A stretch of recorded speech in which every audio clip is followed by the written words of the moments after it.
विश्व 24 न्यूज हर पल आपके साथ। जय हिंद। मैं विश्व 24 न्यूज से पत्रकार दाऊद मुल्ला। दोस्तों, विशालगढ़ में गाजापुर जो विशालगढ़ से 3 से 4 किलोमीटर दूर है, उसका कई संबंध नहीं आता है। उस गांव में जो लोगों को जो मारतोड़ किया गया, उसी को लेकर एमआईएम पार्टी ने माजी खासदार इम्तियाज जलील, इनके ट्विटर हैंड पर मैंने देखा है, इनके ट्विटर हैंड पर यह आया है कि 19 जुलाई फ्राइडे 19 जुलाई को महाराष्ट्र के हर तालुका और जिले में दोपहर 3 बजे विरोध करना है। कोल्हापुर के विशालगढ़ और गाजापुर में जो घटना पर आपको एक ज्ञापन भेजा जाएगा, जो आपके कलेक्टर है या जो भी वरिष्ठ अधिकारी है उन्हें देना होगा। ये एमआईएम के इम्तियाज जलील, इनके ट्विटर हैंड पर मैंने देखा है, मैं आपको दिखाने की कोशिश करूंगा वहां पर। तो आज उसी के साथ आज सोलापुर में सांगली के आमदार जयंत पाटिल, राष्ट्रवादी शरद पवार तुतारी, उनके जो आमदार हैं जयंत पाटिल जी, इन्होंने आज सोलापुर में निष्ठावंत कार्यकर्ता संवाद बोल के दौरा था उनका सोलापुर में। तो आज सोलापुर के दौरे में आमदार जी ने, जयंत पाटिल जी ने ये कहा है प्रेस कॉन्फ्रेंस में, एक पत्रकार ने उनको पूछने के बाद, जब ये सवाल जवाब होने के बाद, तो वहां पर जयंत पाटिल जी कहते हैं जो विशालगढ़ पर जो अतिक्रमण हटाया जा रहा है, कई दिनों से शिव भक्त की ये मांगनी थी, तो उसको मुख्यमंत्री जी ने संदेश भेज दिया कि अतिक्रमण हटाया जाए। तो जयंत पाटिल जी ये कहते हैं कि ऐसे मौसम में, बारिश के मौसम में हटाएंगे तो वहां पर के नागरिक आ जाएंगे। और रही बात वहां पर जो विशालगढ़ से जो दूर है 3 से 4 किलोमीटर दूर गाजापुर, उस गांव में जो हादसा हुआ है, जो लोगों को मार तोड़ किया गया, मुस्लिम लोगों को उनके गाड़ी तोड़े गए, उनके 4 व्हीलर तोड़े गए, उनके घर से यहाँ तक कि अभी जयंत पाटिल जी कह रहे हैं कि वहां पर उनके तिजोरी तोड़कर सोना वो पैसे सब चोरी करके मार तोड़ के, जब कोई घटना होती है तो घबरा के आदमी घर घर छोड़ के भाग जाता है, इतनी बड़ी संख्या में पब्लिक देखेगा तो वहां पर कोई नहीं रहते हुए तो कुछ लोग हैं तो उनको मार तोड़ के हकाल के उनके घर की जो भी तिजोरी सोना बिना सब चोरी कर लूट मार करके गए हैं। गाड़ी तोड़, 4 व्हीलर तोड़, घर को तोड़ने की कोशिश की, उनके घर के जो भी चीजें हैं सब तोड़ने की कोशिश की। और वहां पर जयंत पाटिल ये कहते हैं, अब उनका ये मांगना है, कहना है कि ये जितना भी जो हादसा हुआ है, अब ये देखना ये जरूरी है कि अब यहाँ पर पुलिस प्रशासन क्या एक्शन लेगी। और जयंत पाटिल ये भी कहते हैं कि जब उस वक्त जब ये घटना हो रही थी तो वहां से 2 से 3 पुलिस सिर्फ अपने देख रहे थे, सिर्फ तमाशे देख रहे थे क्या हो रहा है। जयंत पाटिल जी ये कहते हैं कि जब ऐसा हादसा हो रहा है तो तुरंत एक बड़ी फौज बुलाकर वहां पर रोका जा सकता था, लेकिन ऐसा किया गया नहीं। क्या ये पहले से ही मास्टर प्लानिंग था क्या? ये जयंत पाटिल का कहना है। मैं आपको दिखाऊंगा, वीडियो दिखाने की कोशिश करूंगा। जयंत पाटिल का ये कहना है, क्या ये पहले से ही षड्यंत्र रचा था क्या? पहले से ही मास्टर प्लान किया गया था क्या? मस्जिद में घुसकर तोड़फोड़ करना, दरगाह पर चढ़कर तोड़फोड़ करना, क्या ये शिवाजी छत्रपति महाराज, इनकी ये विचार धोरण थे क्या? इनकी ये सोच थी क्या ऐसा? तो ये शिव भक्त, क्या ये हकीकत में शिव भक्त थे क्या? जयंत पाटिल ये कहते हैं, क्या ये हकीकत में शिव भक्त थे क्या, जो मस्जिदों में घुसकर तोड़फोड़ किए, दरगाह में घुसकर तोड़फोड़ करने की कोशिश की, मुस्लिमों को मार तोड़कर भगाया गया। ये जो हुआ है, अब देखना ये जरूरी है। जयंत पाटिल कहते हैं अब देखना ये जरूरी है कि आप इसके ऊपर क्या एक्शन लेंगे। 353 से अधिक और कलम लगाना चाहिए और इनके ऊपर सख्त से सख्त कार्रवाई करना चाहिए, ये जयंत पाटिल कहते हैं। और वहां पर अभी भी कोई भी नेता वहां पर जाकर देखा नहीं है, सिर्फ एक शख्स गया, एक नेता गया है, मैं उसको शख्स से कहा हूं, लेकिन एक नेता गए हैं वहां पर, अजित पवार जी, उन्होंने आज जाकर वहां पर देखा है। देखकर अजित पवार ने वहां के कलेक्टर से बात किए हैं, जितने भी नुकसान हुए वो देने की कोशिश करेंगे बोल के वहां पर आश्वासन देकर आए हैं अजित पवार जी।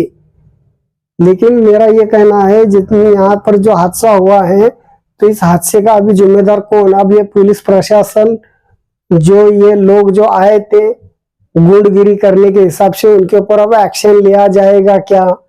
ये जयंत पाटिल का कहना है, अब देखना ये जरूरी है। और ये कहते हैं वहां पर जयंत पाटिल, ऐसे मौसम में अगर उनको वहां से अतिक्रमण हटाएंगे तो वो लोग कहाँ जाएंगे, ये भी उनका कहना है। जय हिंद दोस्तों, आपको क्या लगता है कमेंट में जरूर बताइएगा।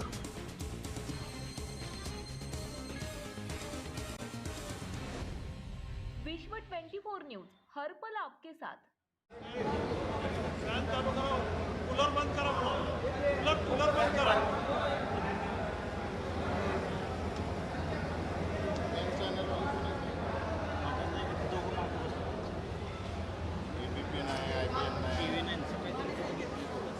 आवाज बंद करा आपला, आवाज कोण बोल नका तिकडे। चला लवकर।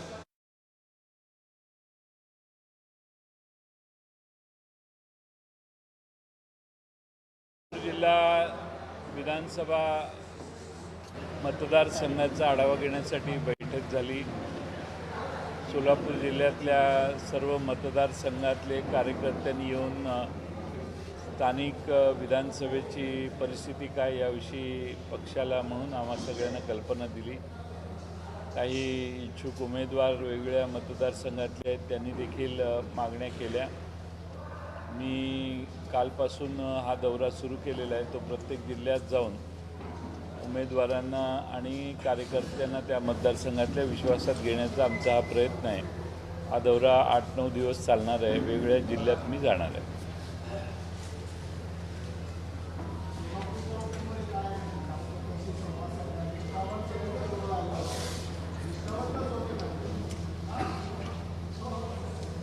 वेगवेगळ्या लोकांचे वेगळे चष्मे असतात, त्यात तुमचा चष्मा कोणता आहे मला माहीत नाही, पण आज जे आलेले आहेत ते सगळे निष्ठावंत आहेत असं आम्ही मानून त्यांच्याशी चर्चा केली।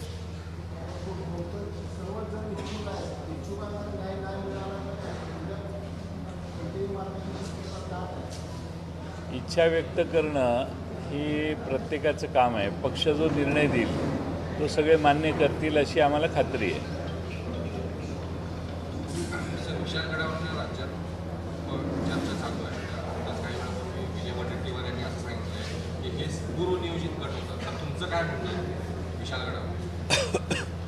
विशाळगडावर जे अतिक्रमण आहे ते अतिक्रमण दूर करावं यासाठी अनेक शिवप्रेमी बराच काळ मागणी करत होते।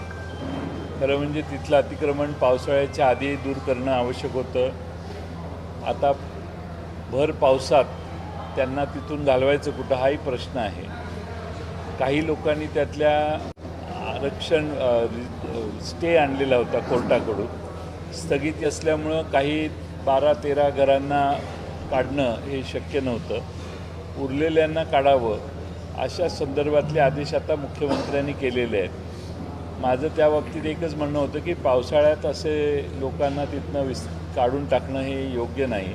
पण ठीक आहे, आता सरकारने निर्णय घेतला आहे, अतिक्रमणाला आमचा पाठिंबा नाही। अतिक्रमण हे दूर झालं पाहिजे याबद्दल कोणतीही शंका नाही, पण अतिक्रमण काढण्यासाठी तिथं जे पायथ्याशी लोक आली त्यांनी तिथल्या नजदीकच्या गावामध्ये जाऊन मुस्लिम वस्तीवर हल्ला करणं, तिथला प्रार्थनास्थळावर हल्ला करून त्याची नासधूस करणं, घरात घुसून तिजोऱ्या फोडणं, तिथली मालमत्ता लुटणे हे छत्रपती शिवाजी महाराजांना देखील अपेक्षित नाही।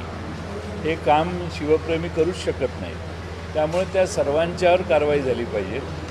कलम 153 आणि अधिक कडक कलम लावली पाहिजेत। काळ सोकावता नये अशी आमची अपेक्षा आहे। पोलीस या सगळ्या संरक्षण जनतेला देण्यासाठी पूर्णपणाने नाकायाब झाले, अपयशी ठरले. फक्त 2 ते 3 पोलीस हे तिकडं उघड्या डोळ्याने काय घडतं हे बघत होते. त्यांची ही जबाबदारी होती की मोठी कुमक लगेच मागवून हा जो हैदोस चालू होता गुंडांचा तो पूर्णपणाने थांबवता आला असता. आता आमची मागणी आहे की सरकारने हे कसे आले, हा पूर्वनियोजित कट होता, तिथं जाऊन गोंधळ करायचा, दंगा करायचा हे ठरलेलं असावं आणि त्यामुळं या बाबतीत सखोल चौकशी केली पाहिजे. अल्पसंख्याक समाजाला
तिथेही कोणी गेलेलेच नाही आहेत. तिथं कायदेशीर मार्गाने आता अतिक्रमण काढण्याचे मुख्यमंत्र्यांनी जे आदेश दिले त्याप्रमाणे अतिक्रमण काढत आहेत. तिथं हिंदू आहेत आणि मुस्लिम देखील आहेत. त्यामुळं विशाळगडावर अतिक्रमण ज्यांनी केलेलं आहे ती कोकणातनं आलेली हिंदू मुस्लिम समाजाची लोकं तिथं अनेक वर्ष राहतात. त्यातल्या काही लोकांनी स्टे आणलेला आहे. आता छत्रपती शाहू महाराज स्वतः जाऊन त्या ठिकाणी त्या घटनेचा निषेध केला.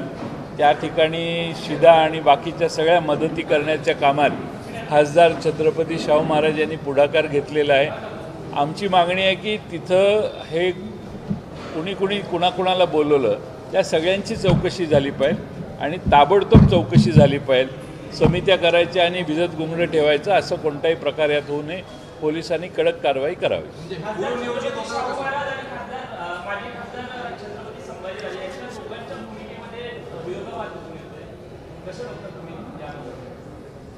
विरोधाभास छत्रपती शाहू महाराजांची भूमिका स्पष्ट आहे.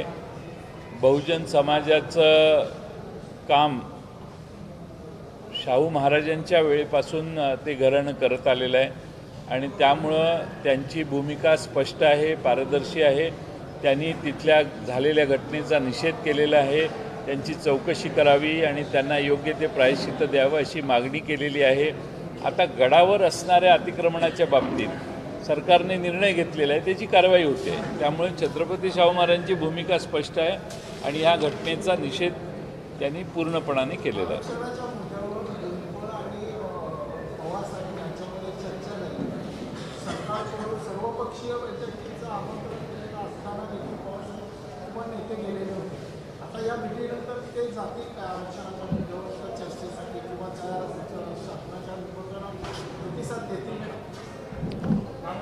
पवारसाहेब आणि भुजबळ यांच्यात काय चर्चा झाली याची तपशील माझ्याकडे नाही आहे आणि मी त्यांची माहिती घेतलेली नाही.